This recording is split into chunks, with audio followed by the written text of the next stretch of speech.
nice enough to join us from CBS Sports. Of course, he's from the Roseville Press Tribune, the Sacramento Bee. Cam Salerno with us. How are you today, Cam?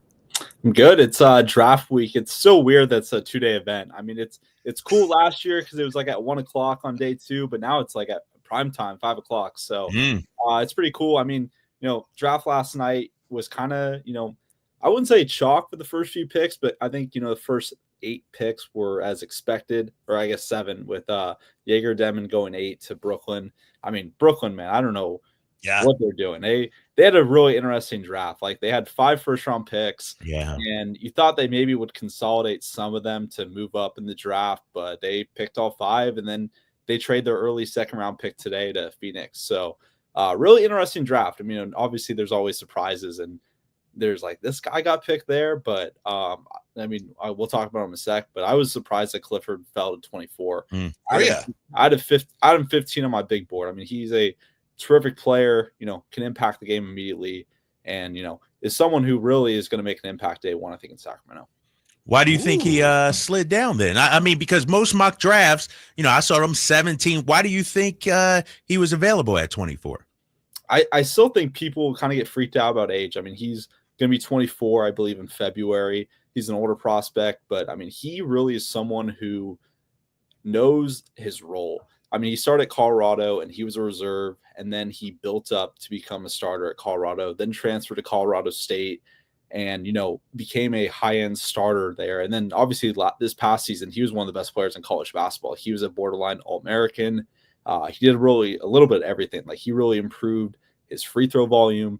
I think he was taking over 5 free throws a game at 77%. He's a great 3-point shooter. He's a good defender. He's tenacious. I mean, the rebounding speaks for itself. I mean, the Kings have a type. I mean, they drafted Devin Carter last year, who averaged over 8.5 rebounds a game. Not many people in high major Division I basketball as a Power 5 player were pulling down that many rebounds. And Nique Clifford pulled down 9.6 rebounds per game, which was the most by anybody under 6'6" in Division I basketball. So, yeah, just a tenacious rebounder. Like the Kings definitely do have a type. They like their rebounders who can rebound, who maybe not even a 5 or a 4. So yeah, I like the pick. I really do. I think it's a solid A. I would give it an A pick. How about that? That's Cameron Salerno, CBS Sports national college basketball writer. Nique Clifford is, his stroke is a little iffy. His shooting numbers last year were good, but is his shooting potentially an issue? Is that another thing that perhaps contributed to him not being drafted higher? I don't know. I really think it is kind of the age. Like I think this draft was like really, I wouldn't say weird. I don't think it's unusual in terms of other years, but like, whenever you have risers, you have fallers. Like it's as simple as that sounds. Like I think Clifford just kind of, the age maybe was something that maybe turned teams off. But I mean, he's someone who, like I said, like he knows his role. Like he's scaled up his role. He's scaled down his role. And that's really important when you're joining a team who has a bunch of, scoring first guards like Levine and DeMar DeRozan and people like that. You need someone who can come in and know how to play a role. And I think Nique Clifford's going to do that for the Kings. So, like I said, there were some surprises. Like I was, the Portland pick was stunning. That was one of the craziest draft picks I've ever seen. Like it's either going to age as one of the best draft picks in NBA history or one of the worst. Like I really can't tell. Like I don't want to overreact too much because like I said, it is a middle first round pick, and they also got an additional asset to trade down. But man, like I think he was someone who was a middle to late second round pick guy, and he was picked in the middle of the first round over guys like Yakachunas, who literally was a lottery guy and slid all the way to 20 to Miami. So that was pretty shocking, I would say. Yeah. Hey, Cam, when you talk about Nique, obviously an older guy, where does he fit in day one? Is he a 20-minute guy? Is he a rookie that makes an immediate impact? Do we, slowly bring him along? How do you see him fitting in day one? I'm going to split the difference because I think it really depends on what the other moves are this offseason. Like, are you trading Malik Monk? Are you trading DeMar DeRozan? Are you trading Zach LaVine? Like, are you trading Devin Carter? Like, I think Nique Clifford can play the 2 or the 3, like, so you can play him in multiple positions. He's someone who's versatile. He can guard 1 through 3. He's a really good defender. He is similar to Devin Carter, where like I think like if Carter didn't have that injury where he hurt his shoulder, didn't play in summer league, and obviously training camp and preseason, like, and they kind of slowly acclimated him to a role. I think Nique Clifford has a chance to come in day one and play like 15 to 20 minutes, depending on who the other moves are this offseason, because there kind of is that log jam. For the longest time, it was a log jam of point guards. Now it's a log jam of shooting guards. And I think Clifford is kind of more of a 3 in the NBA. He obviously is a 2, like he's listed as a shooting guard, but I think he has the potential to kind of play next to Keegan if Keegan does play the 4. But, I think Keegan is more of a 3.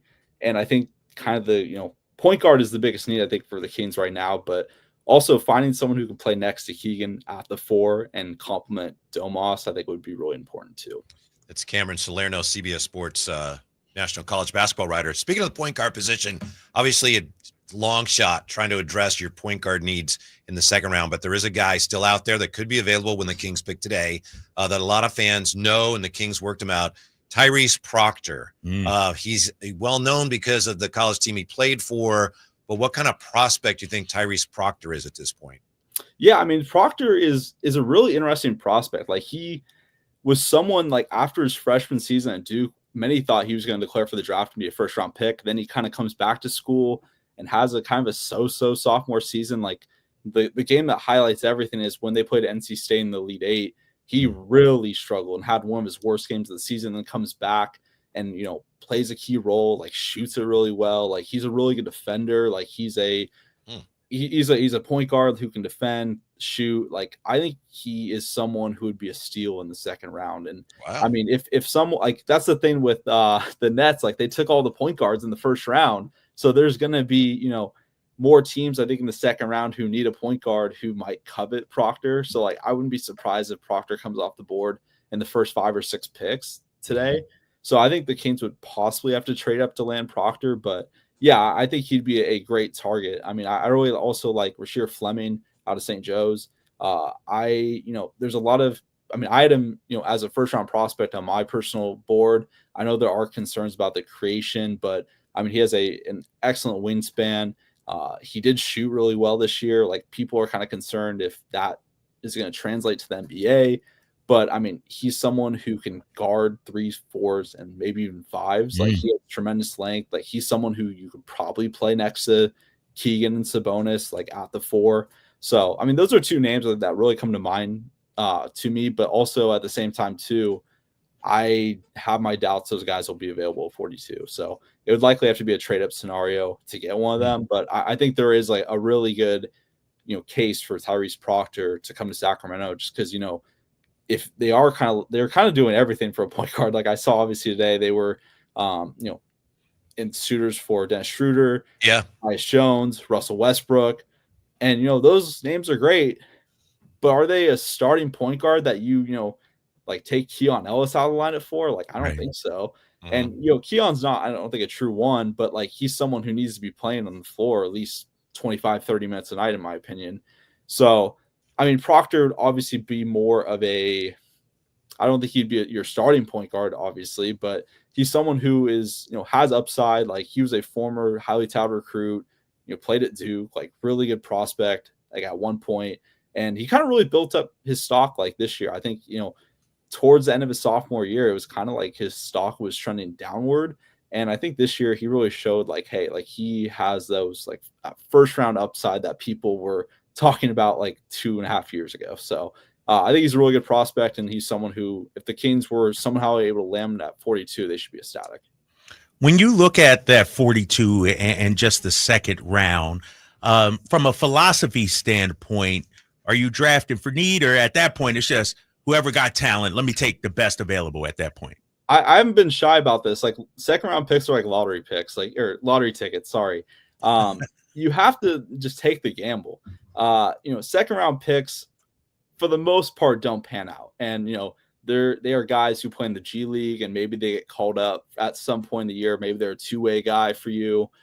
But second round picks are just kind of like you're taking a flyer on a guy, especially like I think second round for me, if I were a GM, I would personally target people who were formerly highly touted prospects who have that star upside, because in the second round, you're looking for, a hidden gem. Like not everyone's going to find Nikola Jokic in the second round, but if you're targeting someone who has like that former star pedigree, you're going to put yourself in a position where you might be able to hit on someone who, thought wasn't going to be available. Like Jalen Wells last year. Like I think that's a polar opposite example. Like he's someone who was a former, like he wasn't really a highly touted recruit whatsoever, and kind of flew under the radar of Washington State, and then went to the Grizzlies and, was one of the best rookies this season. So there still are people you can draft in the second round that can be contributors, but at the same time too, like you just have to kind of identify, I would say just take best player available, but also there's some instances like, for the Kings, for example, if Tyrese Proctor is still on the board at 42, there's a perfect blend of he's their best player available on the board, and also he fills a clear position of need. Yep, fingers crossed. Thank you, Camp. By the way, I have here your bio up, and it points out here, this is, I think, from LinkedIn, your career started back in 2015. That means 10 years. 10 years in the business. Okay. I feel old. No, oh my gosh. This guy. It's a luxury to do this for a living. Like this is my third year pretty much like covering and writing about the NBA draft. And like I'm someone who obviously, grew up watching the draft. So it's always fun to talk about it. So thanks for having me on. Absolutely. We'll talk again soon. Enjoy tonight. Thank you. Thank you. Cameron Salerno. Very high on Tyrese Proctor. Yeah.